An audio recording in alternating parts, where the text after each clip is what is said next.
చూసావా ఎలా లైఫ్ ఇచ్చానా? సంతోష్ సంతోష్ సంతోష్ అంటే బతికాడు.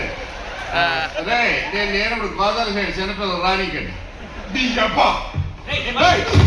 చావడానికి బస్ ఎక్కి ఎవరు వచ్చింది? నీకెదురు మీ అమ్మకి ఎవరైనా సమాధానం చెప్తారు?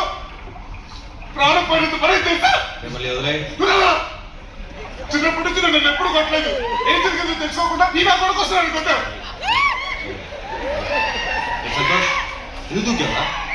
బాస్ మా వాడికి ఫ్రెండ్ అయితే మాకు ఫ్రెండే కదా, ఏం జరిగిందో చెప్పండి.